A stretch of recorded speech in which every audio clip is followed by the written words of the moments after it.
सभी साथियों को राम राम। स्वागत है आप सभी का आपके अपने YouTube channel GK GS by Harish Bhardwaj official YouTube channel के अंदर कंप्लीट साइंस सीरीज जो हमारी चल रही है, जो मैंने टारगेट रखा है विद इन 30 डेज के अंदर जो है हम कंप्लीट साइंस कर लेंगे। सीक्वेंस वाइज करेंगे और चैप्टर वाइज करेंगे मेरे भाई, ठीक है।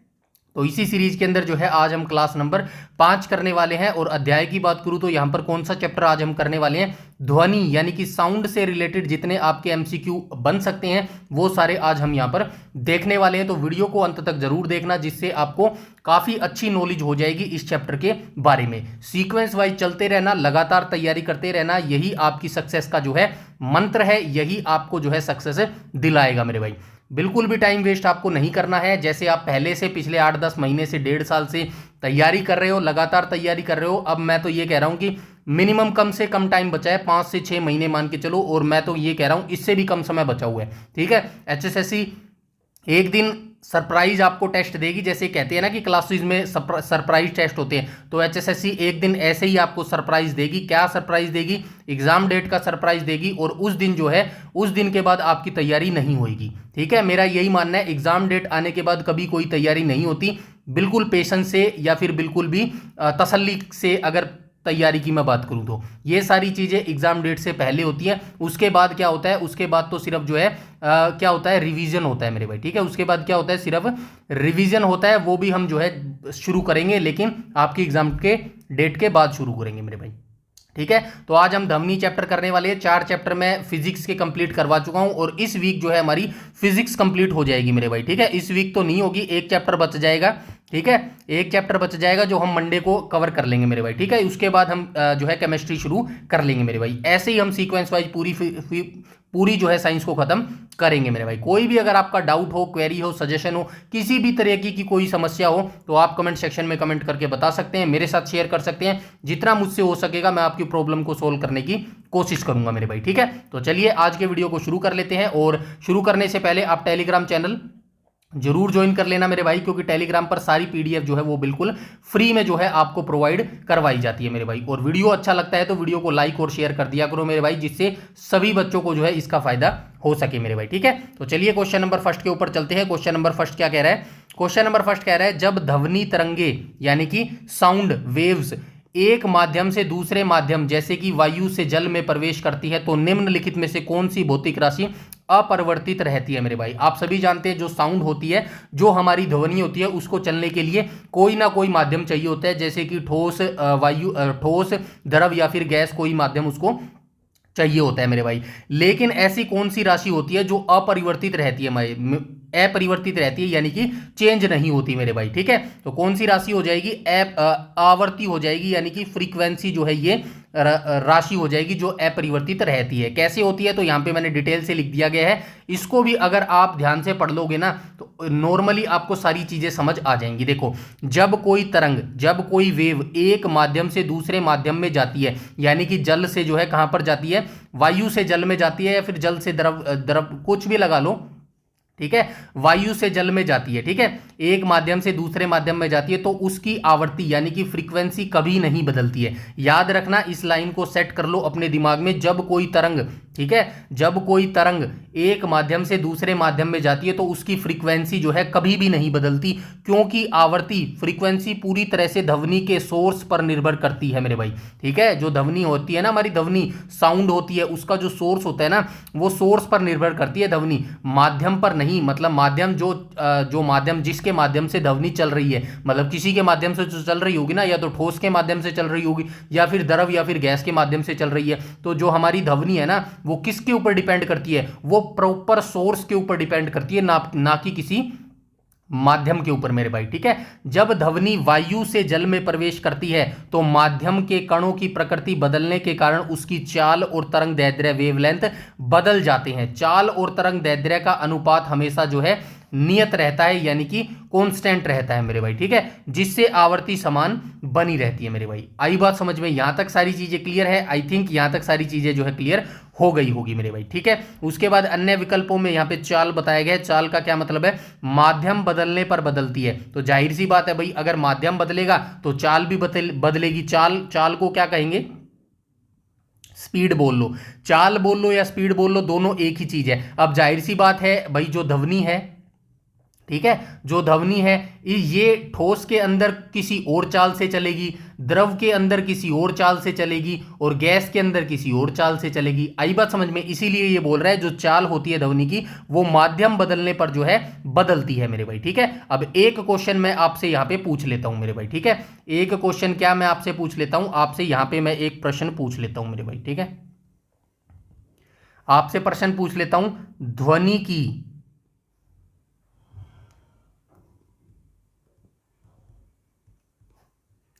की निर्वात में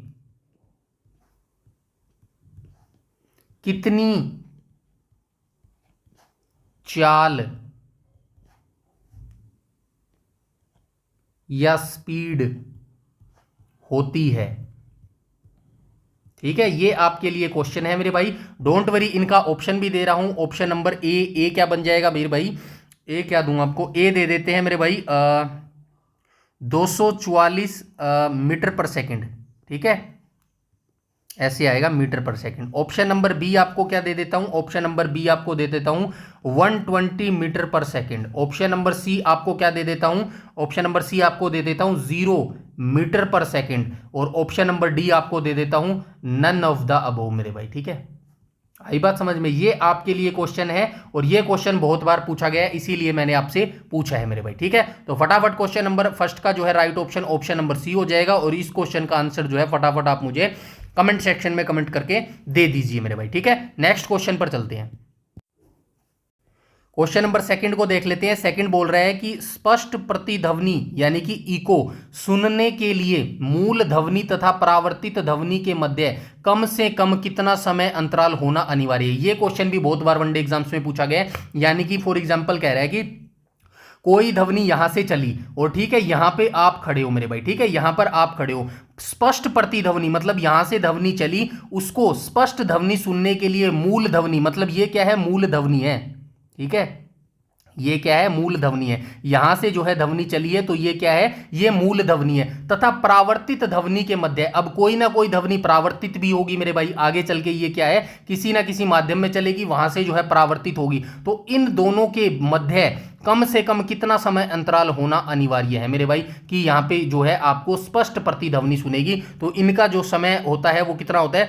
0.1 सेकंड होता है मेरे भाई। कहा गया ऑप्शन नंबर सी यहां पर जो है बिल्कुल करेक्ट हो जाएगा। कैसे हो जाएगा? यहां पे देखो, हमारे मस्तिष्क में ध्वनि की संवेदना लगभग 0.1 सेकंड या 1/10 सेकंड तक बनी रहती है मेरे भाई। जो हमारा दिमाग है ना, हमारा दिमाग, उसके अंदर ध्वनि की संवेदना जो है लगभग 0.1 सेकंड तक बनी रहती है, जिसे श्रवण दृढ़ता यानी कि प्रेसिस्टेंस ऑफ हियरिंग कहते हैं। यदि मूल ध्वनि और परावर्तित ध्वनि के बीच कम से कम 0.1 सेकंड का समय अंतराल नहीं होगा, मतलब ये जो समय है ना, समय 0.1 सेकंड मान लेते हैं, अगर ये समय नहीं होगा तो हमारा दिमाग दोनों ध्वनियों में अंतर नहीं कर पाएगा मेरे भाई। याद रखना ये चीज, ठीक है। और प्रतिध्वनि इको सुनाई नहीं देगी। इसी कारण स्पष्ट प्रतिध्वनि सुनने के लिए हवा में अवरोधक की न्यूनतम दूरी लगभग 17.2 मीटर होनी आवश्यक है। ये पूरी लाइन याद रखना, 3 से 4 लाइन, कुछ भी उठाकर आपको क्वेश्चन बनाकर दे देगा मेरे भाई। ठीक है, तो ये चीजें सारी आपको याद रखनी है। अच्छे तरीके से आराम से बैठ के पढ़ना, तभी चीजें आपको याद होंगी मेरे भाई। ठीक है, समय आपको लगाना पड़ेगा, किताबों में आपको बैठना पड़ेगा मेरे भाई। ठीक है, इसी तरीके से क्वेश्चन एग्जामिनर पूछने वाला है। यकीन मानना मेरा कि एग्जाम डेट के बाद आप नहीं पढ़ पाओगे। एग्जाम डेट आने के बाद बच्चे क्या होते हैं? फ्रस्ट्रेटेड होते हैं, डेटा को ढूंढना शुरू करते हैं, पैनिक होते हैं। लेकिन इन सब क्रियाओं के दौरान जो है आपकी पढ़ाई नहीं हो पाती है। इतना मैं जरूर कह सकता हूं, पढ़ाई जो होती है वो एग्जाम डेट से पहले होती है, जो कि बच्चे नहीं करते। सिर्फ 10% जो बच्चे हैं ना, वही जो है इस समय का सदुपयोग करते हैं और अभी भी कर रहे हैं मेरे भाई। ठीक है, बाकी जो 70-80% बच्चे बच गए ना, वो जो है ऐसे ही बच्चे होते हैं जो फ्रस्ट्रेटेड होते हैं हमेशा। इनको सिर्फ एक चीज चाहिए होती है, ये सिर्फ इंतजार करते हैं किसका? नोटिफिकेशन का इंतजार करते हैं। कोई वीडियो देख लेना, ऐसे बच्चे सिर्फ कहेंगे नोटिफिकेशन कब तक मिलेगा। कोई ये नहीं कहता कमेंट सेक्शन में कि जी इसकी तैयारी मैं कैसे करूं, कहां से कर सकता हूं, कैसे मैं स्टार्ट करूं। ये कमेंट्स आपके कभी नहीं होते मेरे भाई।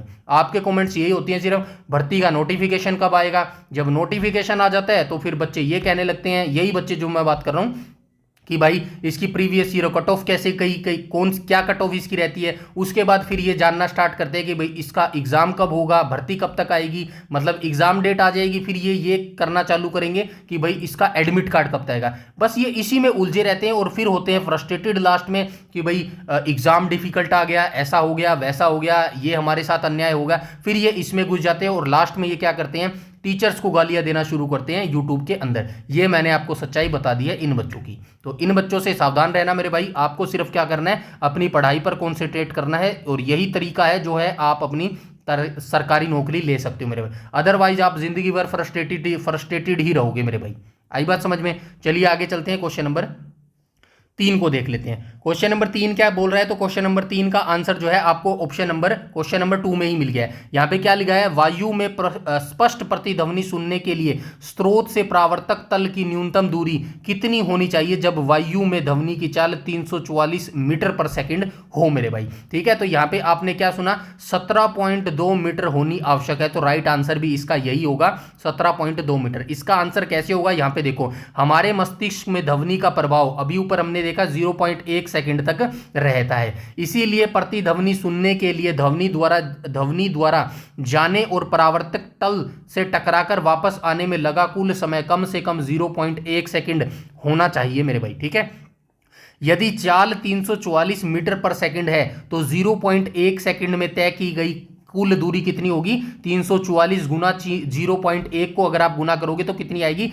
14.4 मीटर होगी मेरे भाई। ठीक है, चूंकि ध्वनि को जाने और आने में यह दूरी तय करनी होती है, मतलब जो ध्वनि होती है वो जाएगी आएगी तो दूरी भी तो तय करनी होती है। इसीलिए स्रोत से परावर्तक तल की न्यूनतम आधी दूरी अर्थात 34.2 को जब आप 2 से डिवाइड करोगे तो ये कितना आएगा, 17.2 मीटर होगा, होनी आवश्यक है मेरे भाई। ठीक है, तो यहां पे राइट ऑप्शन क्या हो जाएगा, 17.2 मीटर जो है राइट ऑप्शन हो जाएगा। यहां पर यही लिखा गया है। क्वेश्चन को ध्यान से पढ़ना और जो मैंने डिटेल एक्सप्लेनेशन 4-5 लाइन दी है ना, इनको आप ढंग से पढ़ लोगे ना तो यकीन मानना सारे कंसेप्ट आपके क्लियर हो जाएंगे मेरे भाई।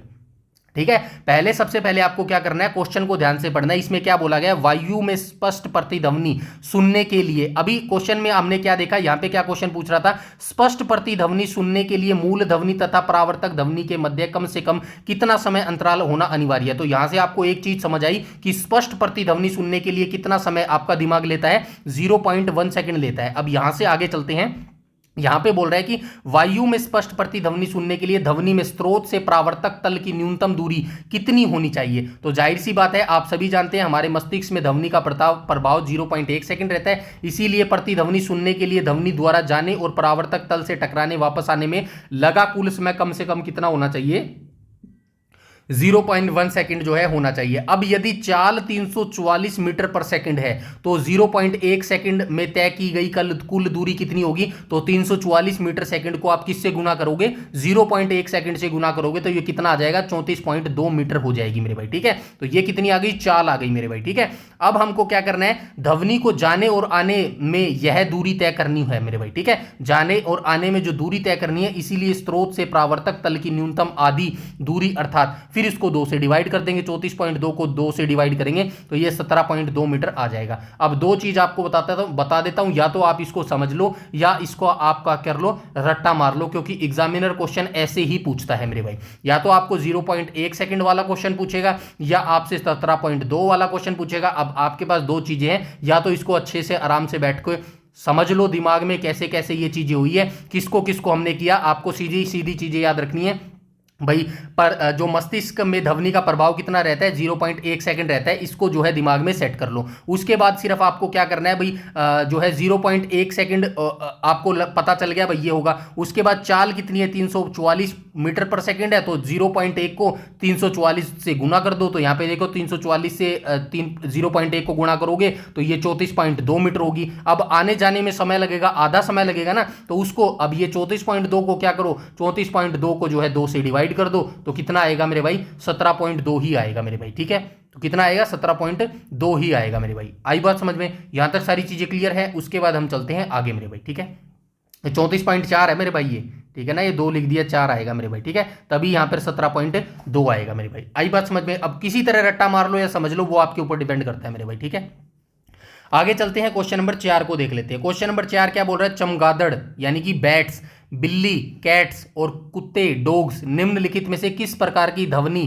तरंगों को सुनने के लिए सुग्राही होते हैं, जिनकी आवृत्ति 20,000 हर्ट्ज से जो है अधिक होती है मेरे भाई? तो कौन सी ध्वनि ये सुन सकते हैं? तो ये सुन सकते हैं मेरे भाई अल्ट्रासोनिक वेव सुन सकते हैं, यानी कि पराध्वनि तरंगे जो है ये सुन सकते हैं। ऑप्शन नंबर सी यहां पर जो है बिल्कुल करेक्ट हो जाएगा। यहां से देख लेते हैं 20,000 हर्ट्ज। आप सभी जानते हैं इंसानों की जो सुनने की क्षमता होती है वो कितनी होती है? 20 हर्ट्ज से 20,000 हर्ट्ज होती है मेरे भाई, ठीक है, 20,000 हर्ट्ज होती है मेरे भाई, ठीक है। 20,000 से 20,000 हर्ट्ज तक जो है इंसान सुन सकता है। और उसके बाद 130 हर्ट्ज भी आपसे पूछा जाएगा क्वेश्चन। तो ये ऐसी ध्वनि होती है 130 हर्ट्ज के आसपास कि भाई इसमें जो है इंसान बिल्कुल सुन नहीं पाता है, बिल्कुल बहरे हो जाता है, मतलब इतनी जो है तगड़ी तेज आवाज होती है मेरे भाई। लिखा होगा, डोंट वरी, नीचे बताता हूं। 20 हर्ट्ज से अधिक की आवृत्ति वाली ध्वनि तरंगों को पराश्रव्य या फिर ध्वनि अल्ट्रासोनिक तरंगे कहा जाता है। चमगादड़, कुत्ते, बिल्ली और डॉल्फिन जैसे जीव इन उच्च आवृत्ति वाली तरंगों को सुनने और उत्पन्न करने के लिए प्रति अत्यधिक सुग्राही होते हैं। चमगादड़ रात में उड़ने और अपने शिकार को पकड़ने के लिए इन्हें पराध्वनि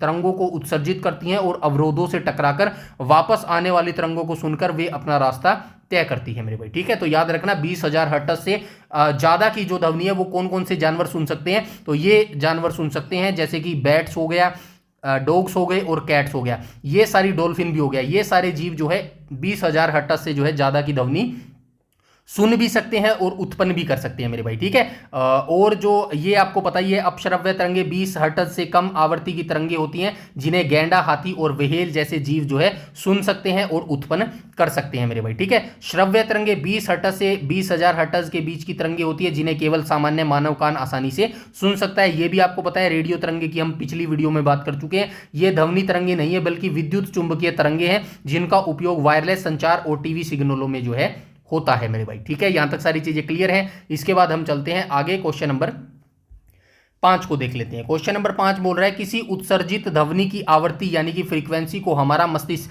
किस रूप में अनुभव करता है, जिसके कारण ध्वनि मोटी या पतली सुनाई देती है? तो आप सभी को पता है भाई जो फीमेल्स की आवाज होती है वो हमें पता है भाई पतली आवाज होती है, ठीक है। और जो मेल होते हैं उनकी आवाज जो है मोटी होती है, थोड़ी सी मोटी होती है। ये हमारे दिमाग को पता है, दिमाग को पता है कि भाई अगर पतली आवाज आएगी तो फीमेल बोल रही है और जो मोटी आवाज आ रही है तो वो मेल बोल रहा है। अब हमारे दिमाग को ये पता है, तो क्वेश्चन में क्या कह रहा है? किसी उत्सर्जित ध्वनि की फ्रीक्वेंसी को हमारे मस्तिष्क किस रूप में अनुभव करता है, मतलब किस रूप में अनुभव करता है जिसके कारण जो है दिमाग को यह पता चल जाता है कि यह ध्वनि मोटी है या फिर पतली ध्वनि है। तो ये किसके मस्तिष्क किस रूप में अनुभव करता है? तो मस्तिष्क जो है पिच के रूप में जो है अनुभव करता है। हिंदी में इसको क्या बोलते हैं? तारतव बोलते हैं मेरे भाई, ठीक है।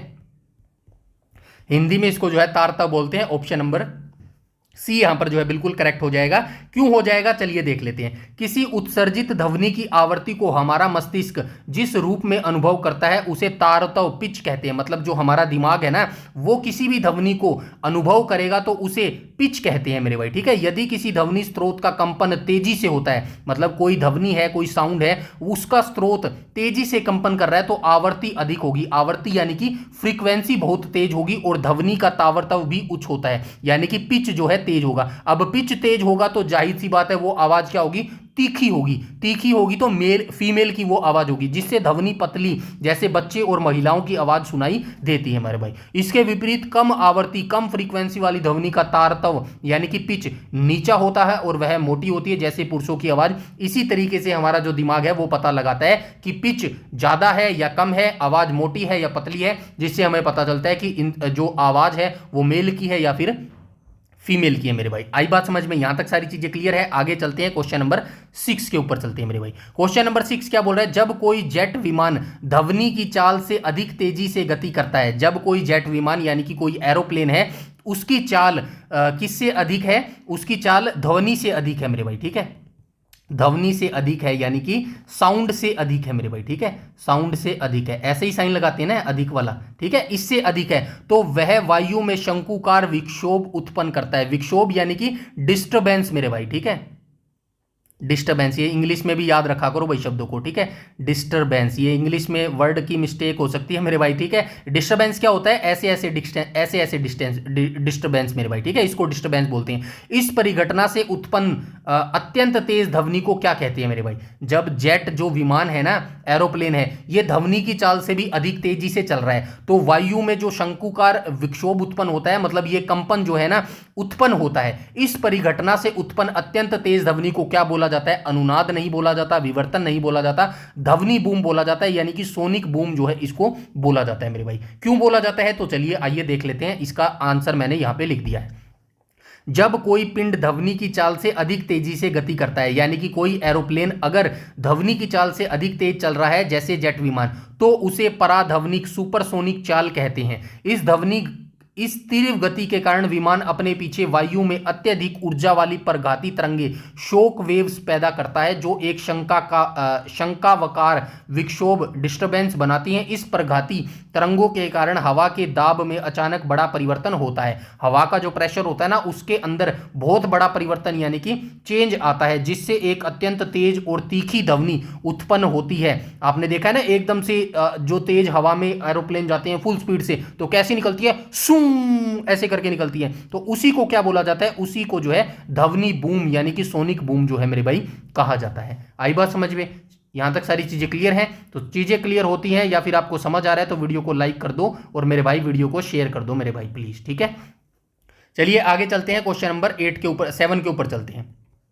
क्वेश्चन नंबर 7 बोल रहा है कि किसी बड़े सिनेमा हॉल या फिर सम्मेलन कक्ष की छतें वक्राकार क्यों बनाई जाती है, यानी कि कर्व्ड वर्गाकार जो है क्यों बनाई जाती है मेरे भाई। आप सिनेमा हॉल में भी गए होंगे और सम्मेलन कक्ष यानी कि जो सेमिनार होते हैं उसके अंदर भी गए होंगे, तो आपने कभी उनकी छत देखी होगी, तो उनकी छत कैसी होती है? वर्गाकार होती है, यानी कि कर्व्ड उनकी छत होती है। और वो छतें क्यों बनाई जाती है? क्योंकि आप सभी जानते हैं भाई, हॉल हो गए, जो हॉल होते हैं ना, हॉल वो काफी खुले होते हैं, और खुलों में क्या होती है?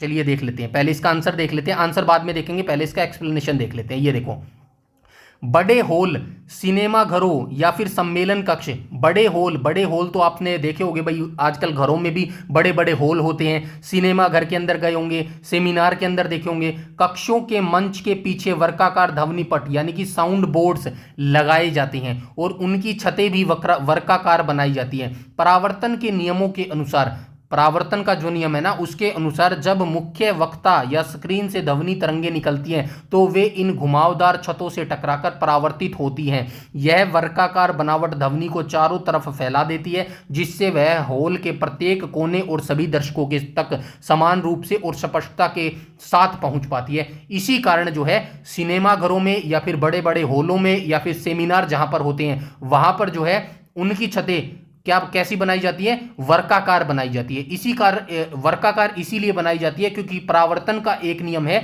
उसके अनुसार जो मुख्य वक्ता होता है ना, जो बोलता है, या फिर स्क्रीन से जो ध्वनि तरंगे निकलती हैं, वो जो है इन घुमावदार छतों से टकराकर परावर्तित होकर जो है सभी जगह फैल जाती है, पूरे कमरे में, पूरे सिनेमाघर में और पूरे बड़े बड़े हॉलों में जो है ये परावर्तन के नियम के आधार पर जो है टकराकर फैल जाती हैं। इससे जो है सभी तक वो ध्वनि बिल्कुल आसानी से जो है पहुंच जाती है मेरे भाई, ठीक है। आगे चलते हैं, क्वेश्चन नंबर 8 को देख लेते हैं। क्वेश्चन नंबर 8 बोल रहा है मानव कान के मध्य भाग में पाई जाने वाली 3 हड्डियां। अब आपको ये याद रखना है, मानव कान के मध्य में 3 हड्डी पाई जाती है, नाम याद रखना, क्या पता पूछ ले मेरे भाई, ठीक है। तो मानव का जो कान है ना, जो हमारा कान है, इसके मध्य में 3 हड्डी पाई जाती है। कौन कौन सी? एक तो मुगधरक बोलते हैं, दूसरी निहाई बोलते हैं और तीसरी वल यक बोलते हैं, ठीक है। इनका मुख्य कार्य क्या होता है? तो आपको सिंपल सा याद रखना है, इन तीनों के नाम याद रखने हैं। क्या पता आपको ये दे दे कि भाई बताइए मानव कान के मध्य जो है निम्नलिखित में से कौन सी हड्डी नहीं पाई जाती।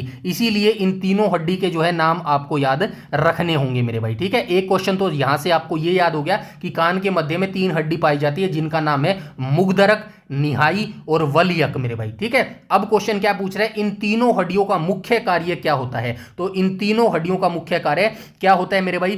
कर्णपटह से मिलने वाले कंपनों को कई गुना बढ़ाना मेरे भाई, ठीक है, एम्पलीफाई करना मेरे भाई, ठीक है। तो ये तीनों हड्डियां क्या काम करती हैं? ये तीनों हड्डियां ये काम करती है, कर्णपटह से मिलने वाली जो कंपन होती है ना, उनको कई गुना बढ़ा देती है। क्यों बढ़ा देती है? यहां पे देखते हैं। मानव कान का मध्य भाग यानी कि मिडल ईयर 3 हड्डियों से बना होता है, जिन्हें हैमर, मुद्रक, एनविल कहते हैं मेरे भाई, ठीक है।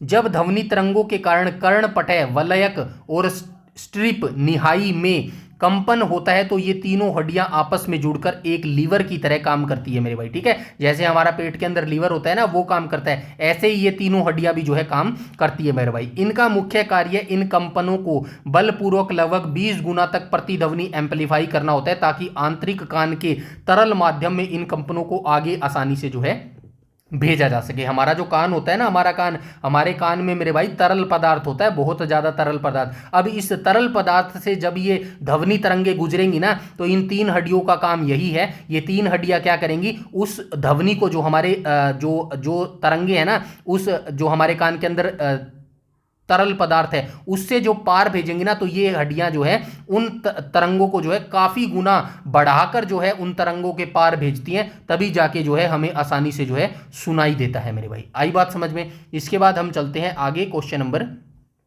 9 को देख लेते हैं। क्वेश्चन नंबर 9 काफी इजी है, आई होप आपको पता होगा। विश्व स्वास्थ्य संगठन यानी कि WHO, इंग्लिश में इसको क्या बोलते हैं, वर्ल्ड हेल्थ ऑर्गेनाइजेशन इसको बोलते हैं। अब मुझे आप एक क्वेश्चन बताएंगे, जीके का आपसे एक क्वेश्चन पूछ रहा हूं, वर्ल्ड हेल्थ ऑर्गेनाइजेशन की स्थापना कहां पर हुई मेरे भाई, ठीक है। क्वेश्चन आपसे पूछता हूं, WHO की स्थापना कब हुई,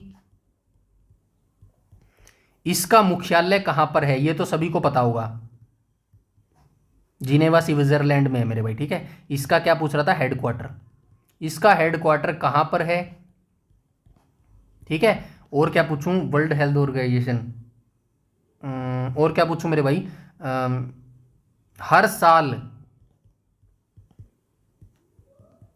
किस दिन, ठीक है, और ये किस दिन हम स्वास्थ्य दिवस के रूप में सेलिब्रेट करते हैं मेरे भाई, ठीक है।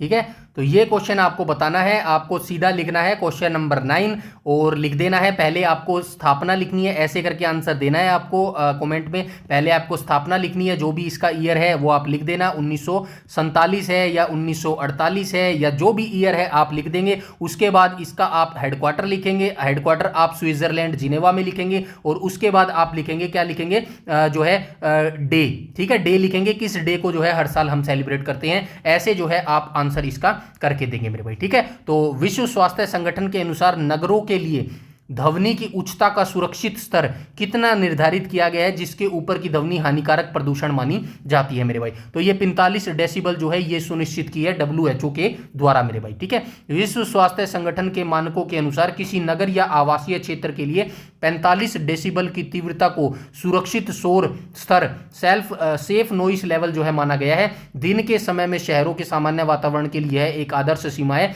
जिससे मानव स्वास्थ्य, मानसिक शांति और नींद पर कोई प्रतिकूल प्रभाव नहीं पड़ता है। इससे ऊपर का निरंतर शोर धीरे धीरे ध्वनि प्रदूषण की श्रेणी में जो है आने वाला है मेरे भाई, ठीक है। तो ये चीज आप याद रखना, 45 डेसिबल तक ही जो है ध्वनि के शोर को जो है सेफ माना गया है मेरे भाई, ठीक है। आगे चलते हैं, क्वेश्चन नंबर 10 को देख लेते हैं। क्वेश्चन नंबर 10 क्या बोल रहा है, तो क्वेश्चन नंबर 10 बोल रहा है, डॉक्टरों द्वारा इस्तेमाल किया जाने वाला स्टेथोस्कोप रोगी के हृदय की धड़कन की आवाज को डॉक्टर के कानों तक किस सिद्धांत के आधार पर पहुंचाता है। सबसे पहले एक क्वेश्चन आपको यहीं से मिल गया कि भाई डॉक्टर जो है किस यंत्र के द्वारा जो है रोगी के हृदय की धड़कन की आवाज को सुन पाते हैं। तो आपको याद रखना है, स्टेथोस्कोप यंत्र की वजह से जो है धड़कन की आवाज सुन पाते हैं। अब क्वेश्चन में क्या बोला गया, डॉक्टरों के द्वारा इस्तेमाल किया जाना स्टेथोस्कोप जो है किस सिद्धांत पर जो है ऐसा काम करता है। तो किस सिद्धांत पर यह काम करता है, ध्वनि का बार बार बहुल परावर्तन यानी कि मल्टीपल रिफ्लेक्शन की वजह से जो है ये ऐसा काम करता है मेरे भाई। चलिए आइए यहां से देख लेते हैं। ये थोड़ा सा आपको ये थोड़ी सी प्रॉब्लम हो रही होगी, डोंट वरी, इस PDF को दोबारा से मैं एडिट करके सही करके दे दूंगा मेरे भाई, ठीक है। बाकी टेक्स्ट में कोई प्रॉब्लम नहीं है, ये थोड़ा सा जो है ये ब्रैकेट्स वगैरह इस तरफ उस तरफ हो गए हैं मेरे भाई, ठीक है। कोई बात नहीं, इसको मैं ठीक करके ही आपको दूंगा। स्टेथोस्कोप एक चिकित्सा उपकरण है, आप सभी को पता है, जो रोगी के शरीर के भीतर मुख्य रूप से हृदय या फेफड़ों में उत्पन्न होने वाली ध्वनि को सुनने के लिए उपयोग किया जाता है। इसमें रोगी की छाती से आने वाली हृदय की धड़कन की ध्वनि स्टेथोस्कोप की नली के भीतर बार बार परावर्तित रिफ्लेक्शन होती है। इस बहुल परावर्तन के कारण ध्वनि तरंगे बिना अपनी ऊर्जा खोए एक निश्चित दिशा में आगे बढ़ती हैं और सीधे डॉक्टर के कानों तक स्पष्ट रूप से जो है पहुंच जाती है मेरे भाई। ठीक है, यहां तक सारी चीजें। आगे चलते हैं, क्वेश्चन नंबर 11 को देख लेते हैं। क्वेश्चन नंबर 11 क्या बोल रहा है? 10 डिग्री सेल्सियस तापमान बढ़ाने पर, ठीक है, 10 डिग्री सेल्सियस तापमान बढ़ाने पर वायु में ध्वनि की चाल लगभग कितने वेग से आगे बढ़ेगी?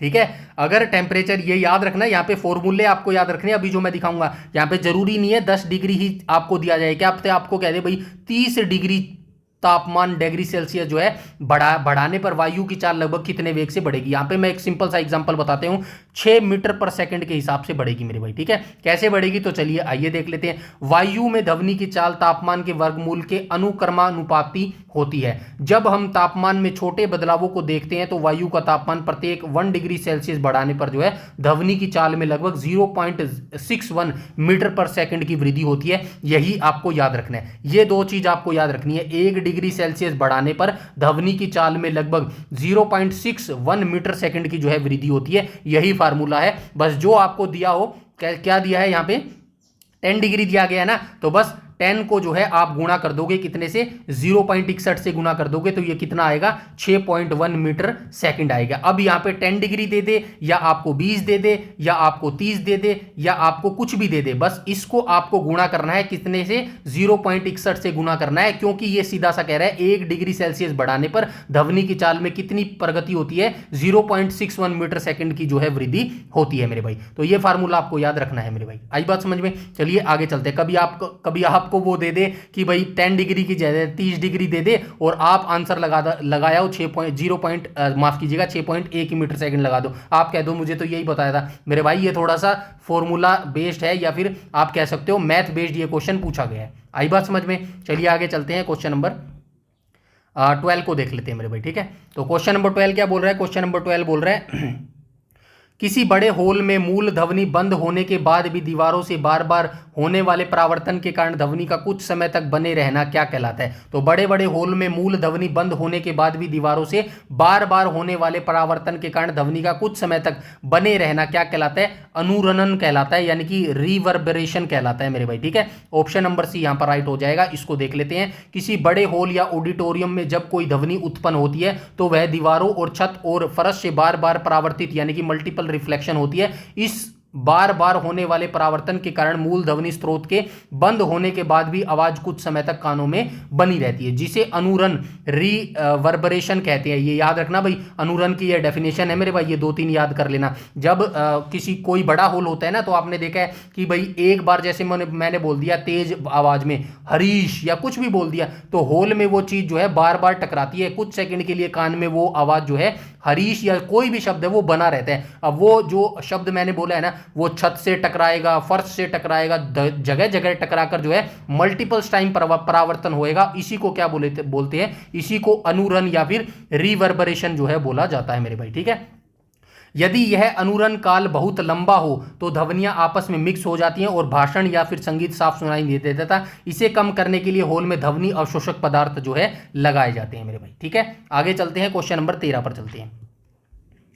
क्वेश्चन नंबर 13 बोल रहा है कि सिनेमा हॉल और ऑडिटोरियम की सीटों तथा कालीनों का चुनाव किस विशेष भौतिक गुण के आधार पर किया जाता है? तो ऊपर वाले क्वेश्चन से ये बिल्कुल मैच कर रहा है। किसके मतलब सिनेमा हॉल या ऑडिटोरियम की सीटों तथा कालीनों का चुनाव किस विशेष भौतिक गुण के आधार पर किया जाता है? तो ध्वनि अवशोषक गुण के आधार पर जो है ये किया जाता है मेरे भाई। ठीक है, यहां से देख लेते हैं। सिनेमा हॉल और ऑडिटोरियम में अत्यधिक अनुरण, जो ऊपर हमने देखा, रिवर्बरेशन, गूंज को कम करने के लिए छतों और दीवारों पर संपीड़ित फाइबर बोर्ड, खुरदरे प्लास्टर या फिर पर्दों जैसे ध्वनि अवशोषक पदार्थों का जो उपयोग किया जाता है। ठीक इसी प्रकार हॉल की सीटों और फर्श पर बिछाई जाने वाली कालीनों, कारपेट्स के लिए ऐसे कपड़ों और सामग्रियों का चुनाव किया जाता है जिनमें उच्च ध्वनि अवशोषक गुण हो। यह सामग्रियां ध्वनि तरंगों को सोख लेती है और उन्हें बार बार परावर्तित होने से रोकती है, जिससे दर्शकों को संवाद और संगीत एकदम साफ सुनाई देता है मेरे भाई। ठीक है, बिल्कुल आसान भाषा में लिख दिया है, आपको आसानी से समझ आएगा, बस आराम से बैठ को इसको पढ़ने की जरूरत है मेरे भाई। ठीक है, आगे चलते हैं, क्वेश्चन नंबर 14 को देख लेते हैं। क्वेश्चन नंबर 14 बोल रहा है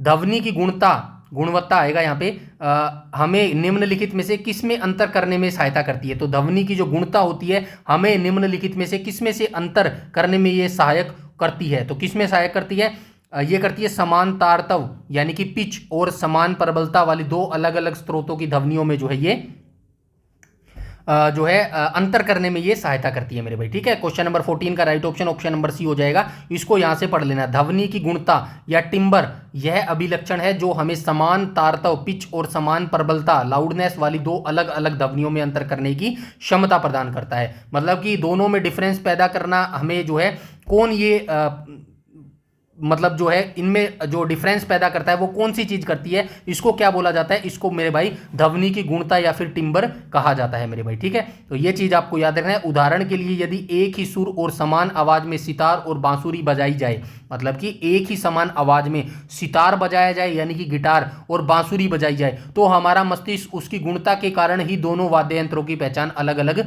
कर पाता है। जो ध्वनि सुनने में अधिक सुखद होती है उसकी गुणता को बेहतर माना जाता है क्योंकि वह एकल आवर्ती ट्यून के बजाय कई आवर्तियों के मिश्रण से बनी होती है मेरे भाई। ठीक है, आई बात समझ में। तो ये चीज याद रखना, जो हमारा दिमाग है ना वो साउंड को अलग अलग कैसे पहचाना जा सकता है। तो यहां पे मैंने एग्जांपल भी दे दिया सितार और बांसुरी का मेरे भाई। उनमें फर्क कैसे कर पाता है, तो उनमें फर्क जो है मेरे भाई समान तारतव समान प्रबलता वाली दो अलग अलग चीजों की स्रोतों की ध्वनि में जो है ध्वनि की गुणता ही हमें जो है ये सहायता करती है ये अलग अलग डिफरेंस करने में मेरे भाई। ठीक है, आगे चलते हैं, क्वेश्चन नंबर 15 को देख लेते हैं। क्वेश्चन नंबर 15 बोल रहा है एकल आवर्ती यानी कि सिंगल फ्रीक्वेंसी की ध्वनि को विज्ञान की भाषा में क्या कहा जाता है। तो एकल आवर्ती यानी कि सिंगल फ्रीक्वेंसी की ध्वनि को विज्ञान की भाषा में टोन कहा जाता है मेरे भाई। ऑप्शन नंबर बी इसका जो है राइट ऑप्शन हो जाएगा। एकल आवर्ती सिंगल फ्रीक्वेंसी की ध्वनि को विज्ञान की भाषा में टोन कहा जाता है। सिंपल सी बात है, रट्टा मार लेना। एकल आवर्ती की ध्वनि को विज्ञान की भाषा में टोन कहा जाता है जब कोई वस्तु केवल एक ही निश्चित आवर्ती पर कंपन करती है यानी कि फ्रीक्वेंसी पर कंपन करती है, जैसे कि एक ट्यूनिंग फोर्क या स्वरित्र द्विभुज जो, तो उसमें उत्पन्न होने वाली ध्वनि एकदम शुद्ध टोन होती है। इसके विपरीत दैनिक जीवन में जो भी आवाजें सुनते हैं वे आमतौर पर कई अलग अलग आवृत्तियों का मिश्रण होती है मेरे भाई। ठीक है, आगे चलते हैं क्वेश्चन नंबर 16 पर। क्वेश्चन नंबर 16 क्या बोल रहा है, क्वेश्चन नंबर 16 बोल रहा है भूकंप, ज्वालामुखी विस्फोट और उल्का पिंडों के टकराने से मुख्य रूप से किस प्रकार की ध्वनि तरंगें उत्पन्न होती है जिन्हें मनुष्य नहीं सुन पाता। तो आप सभी जानते हैं मनुष्य जो है 20 हर्ट्ज से 20,000 हर्ट्ज के बीच में ही जो है ध्वनि सुन पाता है मेरे भाई। ठीक है, तो भूकंप, ज्वालामुखी विस्फोट और उल्का पिंडों के टकराने से मुख्य रूप से किस प्रकार की ध्वनि तरंगे उत्पन्न होती है। तो किस प्रकार की ध्वनि तरंगे उत्पन्न होती है, इंफ्रासोनिक वेव्स यानी कि अपश्रव्य तरंगे जो है ये उत्पन्न होती है, यानी कि ऑप्शन नंबर बी यहां पर जो है बिल्कुल करेक्ट हो जाएगा मेरे भाई। ठीक है, भूकंप के आने के ठीक पहले मुख्य प्रघाती तरंगे से पहले पृथ्वी के भीतर बहुत कम आवर्ती की तरंगे उत्पन्न होती है जिन्हें अपश्रव्य तरंगे कहा जाता है। वो कहते हैं ना कि भाई जब भूकंप आता है उससे पहले हल्की सी हलचल होती है जिसको इंसान नहीं सुन पाता, लेकिन कुछ जानवर होते हैं जो उनको महसूस कर लेते हैं, इसीलिए वो जो है हलचल पैदा करने शुरू कर देते हैं, इस तरफ उस तरफ दौड़ना शुरू कर देते हैं, जिससे इंसान अंदाजा लगा सकता है कि भूकंप या ज्वालामुखी आने वाला है मेरे भाई।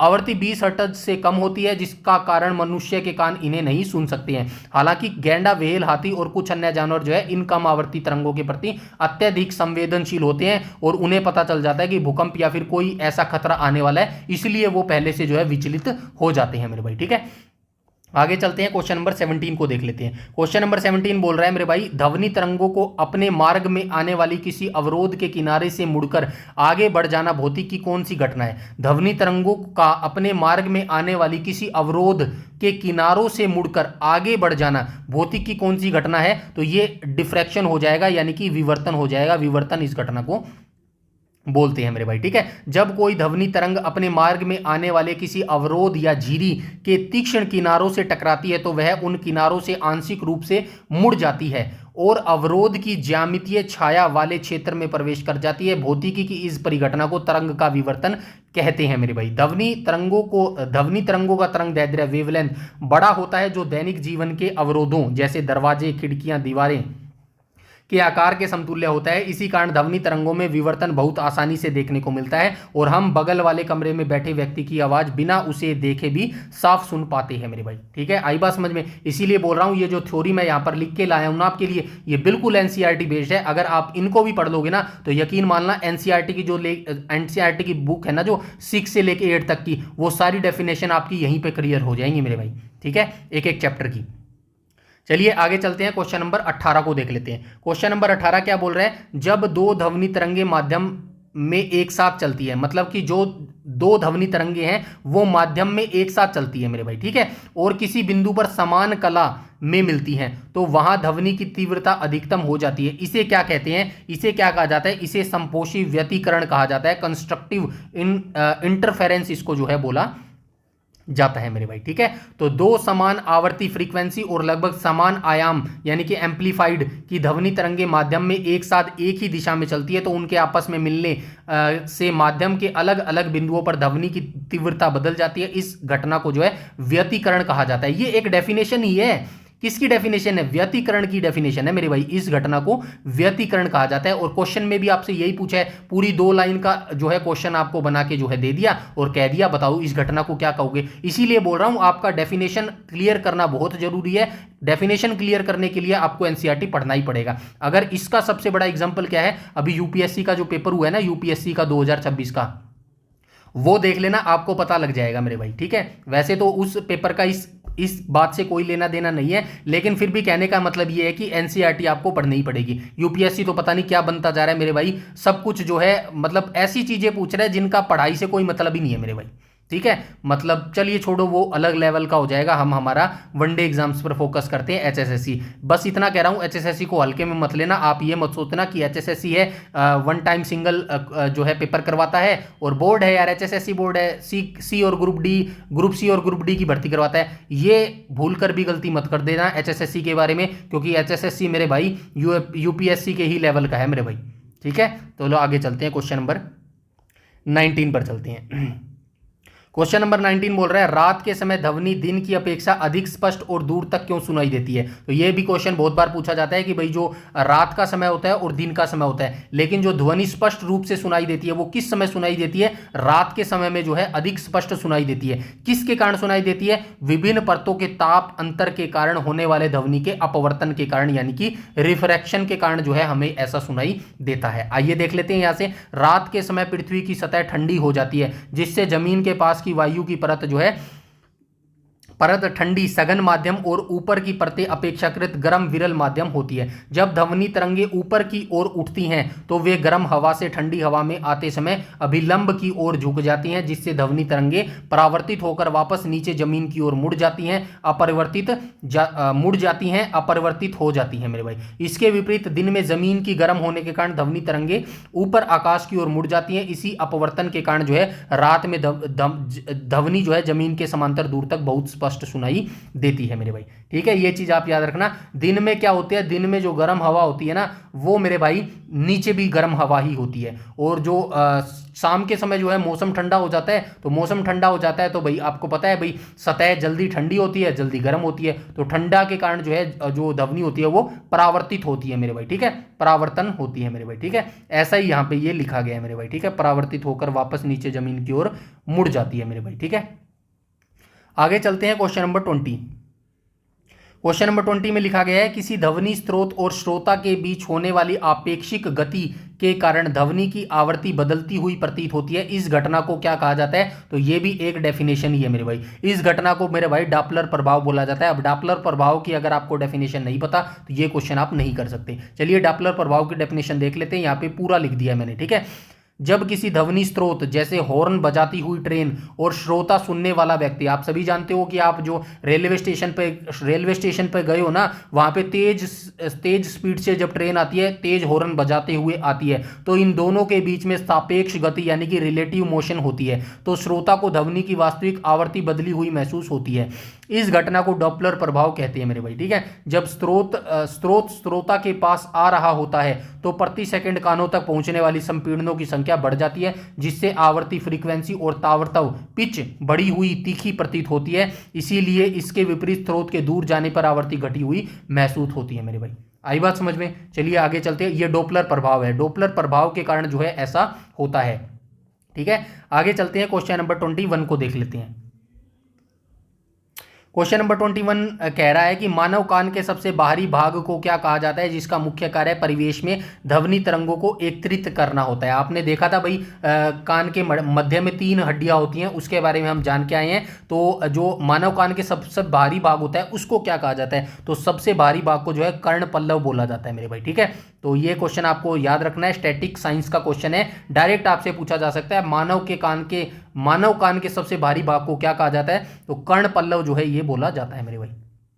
ठीक है, इसका काम क्या होता है, तो इसका काम यही होता है, जिसका काम मुख्य कार्य क्या होता है, परिवेश से ध्वनि, मतलब परिवेश, जब ध्वनि प्रवेश करती है ना, तरंगों को एकत्र करना यानी कि कलेक्ट करना, मतलब ध्वनि जो है ऐसे ऐसे आती है, मान लेते हैं ऐसे ऐसे ध्वनि आती है, लेकिन ये हमारा कान है मेरे भाई, ये कान है। ठीक है, तो यहाँ पे जो कर्ण पल्लव होता है ना, भारी भाग होता है कर्ण पल्लव, ये क्या करता है, इन सभी को जो है इकट्ठा करना शुरू कर देता है, कलेक्ट करना जो है शुरू करता है। आई होप अब आपको समझ आ गया होगा मेरे भाई।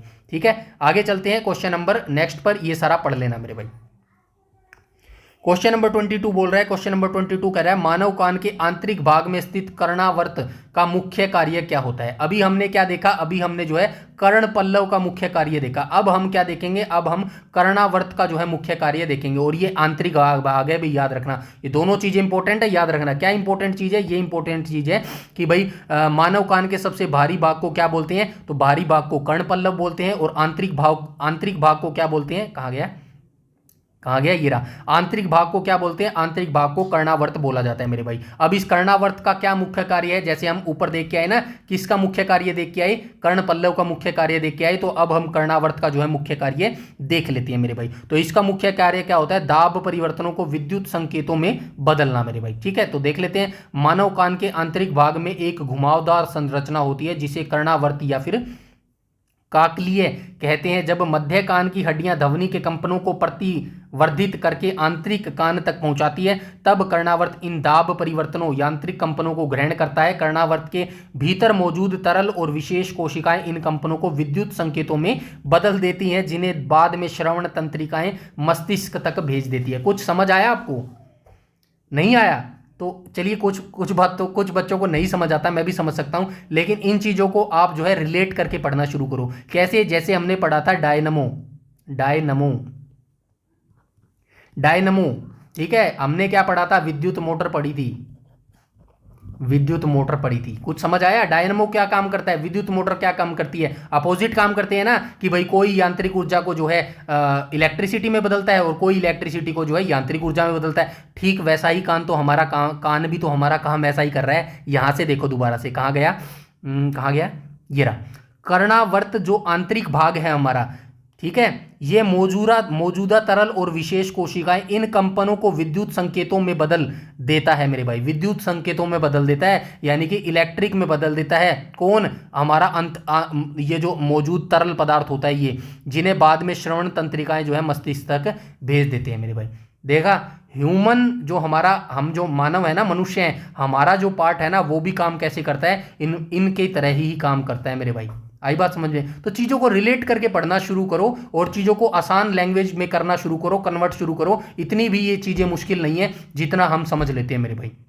ठीक है, इंग्लिश लैंग्वेज हमें क्यों नहीं आते हैं, मेरा तो यही एनालाइज कहता है, क्योंकि इंग्लिश भाषा को हम इंग्लिश भाषा की तरह हम नहीं ट्रीट करते हैं। हम कैसे ट्रीट करते हैं, हम एज अ सब्जेक्ट ट्रीट करते हैं इंग्लिश भाषा को, इसीलिए हमको वो कभी नहीं आती है। हमें कभी हिंदी भाषा में कभी दिक्कत आती है, क्यों नहीं आता, क्योंकि हम हिंदी सब्जेक्ट के तौर पर थोड़ी पढ़ते हैं। जो हम हिंदी भाषा बोलते हैं, कभी हम उसका जो संधि हो गया, व्याकरण हो गया, उनका कभी यूज़ करते हैं, नहीं करते ना। उसी तरह इंग्लिश में हम क्या करते हैं भाई, टेंस लगाएंगे, ये लगाएंगे, फलाना लगाएंगे, वोकैबुलरी लगाएंगे, बला बला लगाएंगे, जो भी लगाएंगे। इसीलिए इंग्लिश हमें जो है काफ़ी डिफिकल्ट लगती है मेरे भाई। मेरा एनालाइज तो यही कहता है मेरे भाई।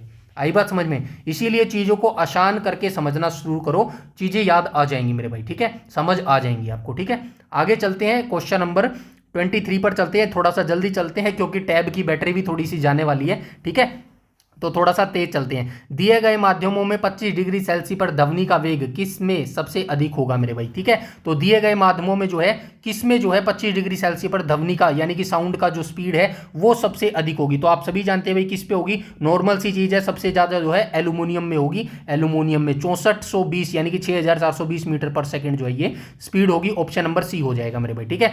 ये सारा याद रखना है मेरे भाई। ये देखो ये दिया गया है, वायु में 346, समुद्री में इतना, ठीक है, आसुत जल में इतना, ये सारा याद रखना है आपको, ठीक है। बाकी ये भी पढ़ लेना आप, ठीक है।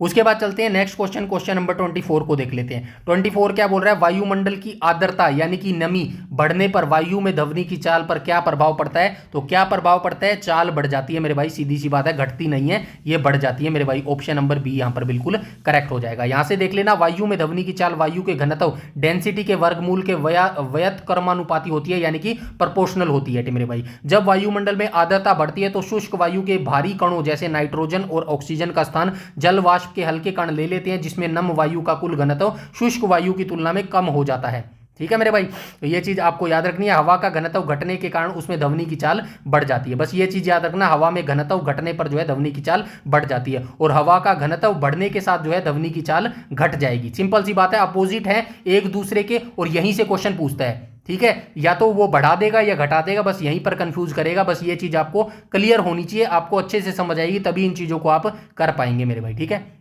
आगे चलते हैं, क्वेश्चन नंबर 25 को देख लेते हैं। 25 क्या बोल रहा है, किसी ध्वनि तरंग की प्रबलता, लाउडनेस या मृदुता मुख्य रूप से तरंग के किस लक्षण से निर्धारित होती है। तो किस लक्षण से निर्धारित होती है, एम्पलीट्यूड से ये निर्धारित होती है। ऑप्शन नंबर सी यहां पर बिल्कुल करेक्ट हो जाएगा। किसी ध्वनि की प्रबलता यानी कि लाउडनेस मतलब कि तेज या फिर कम, किसके ऊपर निर्धारित होती है, डिपेंड करती है। तो आयाम यानी कि एम्पलीट्यूड पर जो है ये डिपेंड करता है मेरे भाई। जब हम किसी वस्तु पर अधिक बल लगाते हैं तो वह अधिक ऊर्जा के साथ कंपन करती है, जिससे तरंग का आयाम जो है बढ़ जाता है। एनसीईआरटी के अनुसार ध्वनि की प्रबलता यानी कि साउंड की प्रबलता तरंग के आयाम यानी कि एम्पलीट्यूड के अनुक्रमानुपाती होती है। इसका अर्थ है कि यदि आयाम को दोगुना कर दिया जाए तो ध्वनि की प्रबलता 4 गुना बढ़ जाएगी मेरे भाई। आई बात समझ में, आगे की चीज आप पढ़ लेना मेरे भाई। नेक्स्ट क्वेश्चन पर चलते हैं, क्वेश्चन नंबर 26 पर। क्वेश्चन नंबर 26 बोल रहा है कि मेगाफोन, लाउड स्पीकर और शहनाई के आगे का सिरा शंकावार क्यों बनाया जाता है। तो मेगाफोन, लाउड स्पीकर और शहनाई का जो आगे का सिरा है वो कोनिकल क्यों बनाया जाता है। तो कोनिकल इसलिए बनाया जाता है ताकि ध्वनि का बहुल परावर्तन करके उसे एक निश्चित दिशा में आगे भेजने के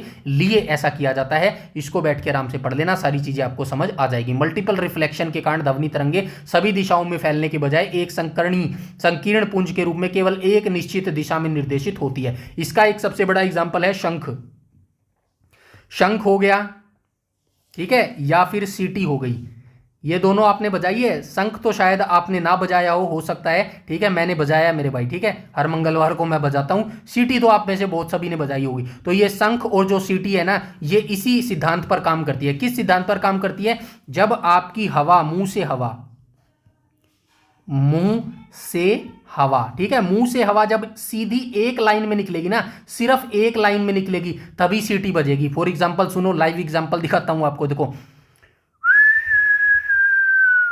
अब जब आप ऐसे सीटी निकालने की कोशिश करोगे ना, तो यकीन मानना जो हवा आपके मुंह से निकलेगी ना, वो सीधी रेखा में निकलेगी और एक लाइन में निकलेगी। अगर आपकी ये जो हवा है ना एक लाइन में नहीं निकलेगी ना, तो यकीन मानना सीटी आपकी नहीं बज पाएगी मेरे भाई। आई बात समझ में, इससे सिंपल एग्जाम्पल मुझे नहीं मिला। आगे चलते हैं, क्वेश्चन नंबर 27 को देख लेते हैं मेरे भाई, ठीक है।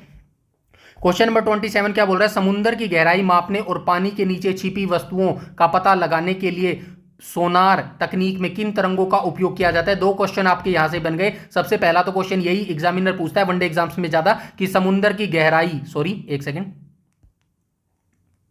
आपसे क्वेश्चन क्या पूछता है, वनडे एग्जाम्स एसएससी रेलवे में डायरेक्ट क्वेश्चन पूछता है, बताइए समुद्र की गहराई मापने या फिर उसमें छिपी वस्तुओं का पता लगाने के लिए किस यंत्र का प्रयोग किया जाता है। तो आप बताएंगे सोनार यंत्र का प्रयोग किया जाता है। अब क्वेश्चन दूसरा पूछ लिया कि भाई सोनार में किस तकनीक का उपयोग किया जाता है। तो सोनार में जो है पराध्वनि यानी कि अल्ट्रासोनिक वेव का जो है उपयोग किया जाता है मेरे भाई, ठीक है। तो सोनार तकनीक में जो है किन तरंगों का उपयोग किया जाता है, अल्ट्रासोनिक वेव, पराध्वनि का जो है प्रयोग किया जाता है मेरे भाई। सोनार का पूरा नाम जरूर याद रखना, वनडे एग्जाम्स में बहुत पूछता है। साउंड नेविगेशन एंड रेंजिंग इसकी फुल फॉर्म होती है मेरे भाई, ठीक है। ये सारी चीजें यहां से पढ़ लेना, सारा कुछ समझ आ जाएगा मेरे भाई, ठीक है।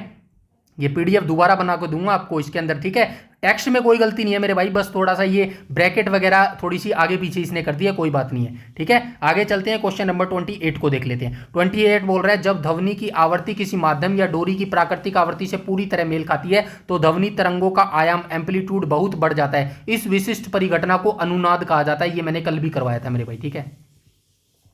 इस परिघटना को क्या बोला जाता है? अनुनाद बोला जाता है, रेसोनेंस इसको बोला जाता है। ये सारा बैठ के पढ़ लेना, ठीक है। नेक्स्ट क्वेश्चन पर चलते हैं, क्वेश्चन नंबर 29 पर। क्वेश्चन नंबर 29 क्या बोल रहा है? क्वेश्चन नंबर 29 बोल रहा है गाल्टन की सीटी, ठीक है, साइलेंट विसल का उपयोग करके मुख्य रूप से किस प्रकार की ध्वनि तरंगे उत्पन्न की जाती है जिन्हें केवल कुत्ता या कुछ विशेष जानवर ही सुन सकती है? तो पराध्वनि तरंगे, अल्ट्रासोनिक वेव्स, मतलब ये ध्वनि तरंगे कितनी होती है? 20,000 हर्ट्ज से जो है ज्यादा ध्वनि होती है, और 20,000 हर्ट्ज से ज्यादा की ध्वनि जो है इंसान नहीं सुन सकता, क्योंकि उसके कान में बहुत ज्यादा दर्द हो जाता है, तकलीफ हो जाती है। इतनी ज्यादा ध्वनि कौन सुन सकता है? इतनी ज्यादा ध्वनि जो है ये कुत्ते वगैरह कुछ जानवर सुन सकते हैं मेरे भाई, ठीक है। यहाँ पे सारी चीजें मैंने लिख दी है, बस आपको पढ़नी है मेरे भाई, ठीक है। आगे चलते हैं, नेक्स्ट क्वेश्चन पर चलते हैं, क्वेश्चन नंबर 30 पर। क्वेश्चन नंबर 30 बोल रहा है कि संगीत पद्धति में उपयोग होने वाले 7 स्वर, आप सभी जानते हैं संगीत सारे गामा पाधा नी सा 7 स्वर हमारे हैं। इन 7 स्वरों में से किस स्वर की आवृत्ति यानी फ्रीक्वेंसी सबसे कम होती है? तो सबसे कम जो फ्रीक्वेंसी है वो किस स्वर की होती है? तो ये मेरे भाई ऑप्शन नंबर ए हो जाएगी।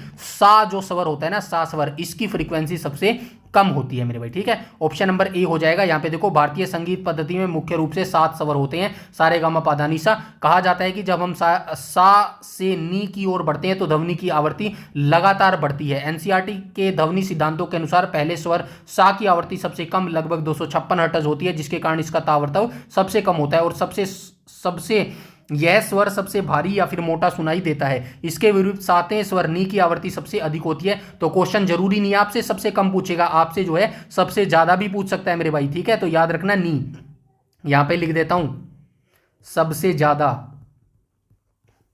सबसे ज्यादा कैसे लिखेंगे? ऐसे लिखेंगे सबसे ज्यादा, या फिर आपसे पूछ सकता है सबसे कम मेरे भाई, ठीक है, सबसे कम।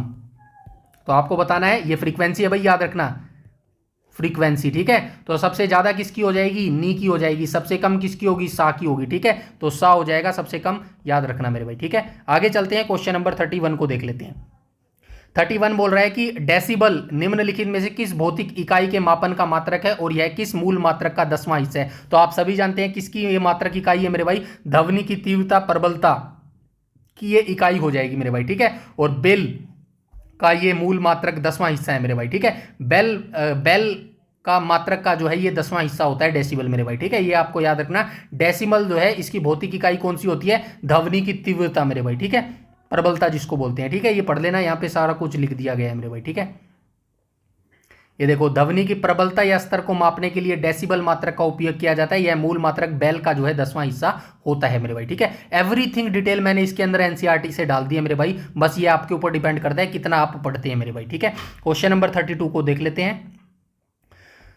कारखानों की चिमनियों से कालिख साफ करने और कीटाणुओं को नष्ट करने के लिए किस प्रकार के तरंगों का व्यावहारिक प्रयोग किया जाता है? आप सभी जानते हैं बड़ी बड़ी चिमनियां होती है मेरे भाई, ठीक है। ये बड़ी बड़ी चिमनियां होती है, इनके अंदर कालिख होती है मेरे भाई, ठीक है, कालिख होती है। इनको जो है साफ करने के लिए किस साउंड वेव का जो है इस्तेमाल किया जाता है? तो इनका जो है अल्ट्रासोनिक वेव्स, पराध्वनि तरंगों का जो है यूज किया जाता है इनके कीटाणु मारने के लिए या फिर कालिख साफ करने के लिए। और ये कितनी होती है? 20,000 हर्ट्ज से जो है ज्यादा होती है मेरे भाई, ये, ठीक है। तो ये चीज भी आप याद रखेंगे, सारी चीजें मैंने यहां पर लिख दी है मेरे भाई, ठीक है। उसके बाद चलते हैं क्वेश्चन नंबर 33 पर। क्वेश्चन नंबर 33 क्या बोल रहा है? तो क्वेश्चन नंबर 33 बोल रहा है भारत में ध्वनि प्रदूषण को किस अधिनियम के तहत नियंत्रित किया जाता है और इसके लिए विशिष्ट नियम किस वर्ष पारित किए गए थे? तो नियम जो है 2000 में पारित किए गए थे, ध्वनि प्रदूषण विनियम एवं नियम जो है 2000। ठीक, रात के 11 बजे के बाद जो है डीजे डाजे बंद करवा देते हैं ना, वो यही नियम है मेरे भाई, ठीक है। तो ये देख लेना, भारत में ध्वनि प्रदूषण को वायु प्रदूषण नियम और नियंत्रण अधिनियम 1981 के तहत एक प्रदूषक के रूप में शामिल किया गया था। पर्यावरण संरक्षण अधिनियम 1986 के अंतर्गत केंद्र सरकार ने बढ़ते शोर को रोकने के लिए विशेष रूप से ध्वनि प्रदूषण नियम 2000 जो है लागू किए। इसके तहत आवासीय, वाणिज्यिक, औद्योगिक और शांत क्षेत्रों के लिए दिन और रात के समय ध्वनि की अधिकतम तीव्रता जो है अलग अलग तय की गई है मेरे भाई, ठीक है। आगे चलते हैं, क्वेश्चन नंबर 34 को देख लेते हैं। क्वेश्चन नंबर 34 क्या बोल रहा है? 34 बोल रहा है जब दो ध्वनि तरंगे विपरीत कला में किसी बिंदु पर मिलती हैं तो वहां ध्वनि की तीव्रता न्यूनतम या शून्य हो जाती है। इसे व्यतिकरण की भाषा में क्या कहते हैं मेरे भाई? ठीक है, तो इसे क्या बोलते हैं मेरे भाई? इसे विनाशी व्यतिकरण बोलते हैं मेरे भाई। ठीक है, किसका अपोजिट है? संपोषी व्यतिकरण का अपोजिट है ये मेरे भाई। ठीक है, उसके बारे में बता चुका हूं, तो ये चीज आप पढ़ लेना, सारी चीजें मैंने लिख दी है। जब दो समान आवर्ती फ्रीक्वेंसी और आयाम की ध्वनि तरंग माध्यम में एक साथ चलती हैं और किसी बिंदु पर विपरीत कला में मिलती हैं, अर्थात एक तरंग का संपीड़न श्रृंग और दूसरी तरंग का विपरल गृत, मैंने बताया था ना यहाँ पे ऐसे, ये क्या है? श्रृंग है, ये क्या है? ठीक है, ये क्या हो जाएगा? ये हो जाएगा मेरे भाई क्या हो जाएगा? ये वृत्त हो जाएगा ना, सॉरी श्रृंग हो जाएगा। ठीक है, तो यहाँ पे लिखा भी गया है, ये देखो, श्रृंग दूसरी तरंग विरल गरत, ये गरत हो जाएगा मेरे भाई। ठीक है, जिसमें वहां ध्वनि की तीव्रता भी न्यूनतम महसूस होती है। तरंगों के इस प्रकार के मिलन को विनाशी व्यतिकरण जो है कहा जाता है। नेक्स्ट क्वेश्चन पर चलते हैं, क्वेश्चन नंबर 35 पर। 35 बोल रहा है कि चिकित्सा क्षेत्र में प्रयुक्त होने वाले इकोकार्डियोग्राफ, ठीक है, ये रही इकोकार्डियोग्राफ तकनीक मुख्य रूप से शरीर के किस अंग की जांच के लिए तरंगों का उपयोग करती है? तो ये किसका यूज करती है? हृदय की मेरे भाई। ठीक है, इकोकार्डियोग्राफ मेरे भाई। ऑप्शन नंबर सी इसका राइट ऑप्शन हो जाएगा। तो यहाँ पे देखना है चिकित्सा के क्षेत्र में प्रयुक्त होने वाली इकोकार्डियोग्राफ तकनीक में जो है पराध्वनि तरंगों का उपयोग किया जाता है। ये उच्च आवृत्ति वाली तरंगे मरीज की छाती के मध्य से हृदय की विभिन्न भागों पर डाली जाती है। ये तरंगे हृदय के वाल्व, मांसपेशियों और कोशिकाओं को टकराकर परावर्तित होती है। एक डिटेक्टर इनके प्रतिध्वनि पैटर्न को कैप्चर करता है। इस परावर्तित डेटा का उपयोग करके कंप्यूटर पर हृदय की एक लाइव स्पष्ट प्रतिबिंब तैयार किया जाता है, जिसे डॉक्टर हृदय की कार्यप्रणाली, बीमारियों का सटीक पता लगाते हैं मेरे भाई। ठीक है, 36 पर चलते हैं। क्वेश्चन नंबर 36 क्या बोल रहे हैं? सड़कों के किनारे और औद्योगिक क्षेत्रों के चारों ओर पेड़ पौधे लगाकर घने जंगलों की हरित पट्टी का विकास करना किस प्रदूषण को कम करने का एक प्रभावी उपाय है? तो ये किस का उपाय है? तो ये ध्वनि प्रदूषण को रोकने का एक उपाय है। ऑप्शन नंबर बी यहाँ पर राइट हो जाएगा। ये सारा मैंने लिख दिया है, बस आप पढ़ लेना मेरे भाई। ठीक है, आगे चलते हैं। क्वेश्चन नंबर 37 क्या बोल रहे हैं? चिकित्सा विज्ञान में प्रयुक्त होने वाले अल्ट्रासाउंड का उपयोग करके मानव शरीर के आंतरिक अंगों की तस्वीर ली जाती है। आप सभी जानते हैं भाई, हम अल्ट्रासाउंड करवा के आते हैं तो हम पेट की जो है फोटो लेते हैं अल्ट्रासाउंड के अंदर कि भाई कहाँ पर क्या दिक्कत है। यह तकनीक ध्वनि के किस गुण पर कार्य करती है? तो यह तकनीक जो है ध्वनि के किस गुण पर कार्य करती है? ध्वनि का परावर्तन यानी कि रिफ्लेक्शन पर जो है ये काम करती है। ये सारा आप पढ़ लेना मेरे भाई। ठीक है, आगे चलते हैं क्वेश्चन नंबर 38 पर। 38 क्या बोल रहा है? ध्वनि की तीव्रता का वह स्तर क्या है जिसके ऊपर की अवांछित ध्वनि मानव कानों के लिए अत्यधिक कष्टदायक और असहनीय शोर बनाती है। ठीक है, तो यहाँ पर क्या हो जाएगी मेरे भाई? 130 डेसिबल हो जाएगा मेरे भाई। ठीक है, अब आपको लग रहा होगा 120 डेसिबल भी हो सकता है। 120 डेसिबल ये होती है कि 120 डेसिबल के बाद जो है ना आवाज जो है तकलीफ देना शुरू कर देती है हल्की हल्की, लेकिन 130 डेसिबल की जो ध्वनि होती है ना ये बिल्कुल असहनीय हो जाती है, ये सुनी नहीं जा सकती मेरे भाई, कष्टदायक हो जाती है। ठीक है, एनसीईआरटी के अनुसार 130 ही होएगा, याद रखना ये। ठीक है, आगे चलते हैं, ये सारा यहाँ पे पढ़ लेना। आगे चलते हैं, क्वेश्चन नंबर 39 को देख लेते हैं। क्वेश्चन नंबर 39 क्या बोल रहा है? तो क्वेश्चन नंबर 39 बोल रहा है पराध्वनि चाल को मापने के लिए प्रयुक्त मैक संख्या वास्तव में निम्नलिखित में से किसका अनुपात है? तो किसका अनुपात हो जाएंगी ये? तो वस्तु की चाल और उसी माध्यम में ध्वनि की चाल का जो है ये अनुपात हो जाएंगी। मैक संख्या के बारे में यहाँ पे लिख दिया गया है, ये सारा पढ़ लेना। आगे चलते हैं, क्वेश्चन नंबर 40। क्वेश्चन नंबर 40 शायद लास्ट क्वेश्चन, अच्छा एक और है क्या? चलिए कोई नहीं, देख लेते हैं। यांत्रिक घड़ियों में बैलेंस व्हील का कंपन और लेजर का प्रकाश उत्पादन भौतिकी के किस समान सिद्धांत पर आधारित है? तो किस सिद्धांत पर आधारित हो जाएगा मेरे भाई ये?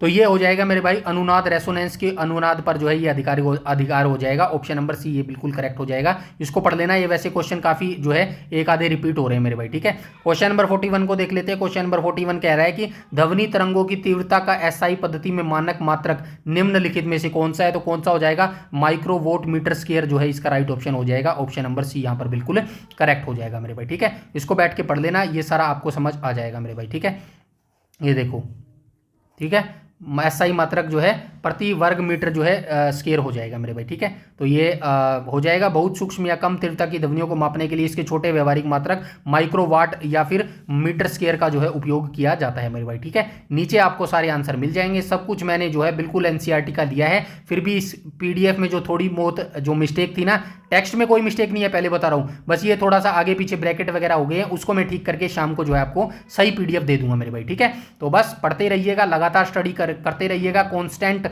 बने रहिएगा, कंसिस्टेंसी बनाए रखिएगा, और वीडियो को लाइक और शेयर जरूर कर देना मेरे भाई, अगर वीडियो शेयर आपको अच्छी लगी हो मेरे भाई। टेलीग्राम चैनल ज्वाइन कर लेना, जिसका लिंक जो है आपको इसी वीडियो के डिस्क्रिप्शन में मिल जाएगा। कोई भी अगर आपका डाउट कैरी सजेशन हो तो कमेंट सेक्शन में कमेंट करके आप बता दीजिएगा मेरे भाई, ठीक है। आज के वीडियो में इतना ही, मिलते हैं कल वाली क्लास में, तब तक के लिए नमस्कार, धन्यवाद, जय हिंद।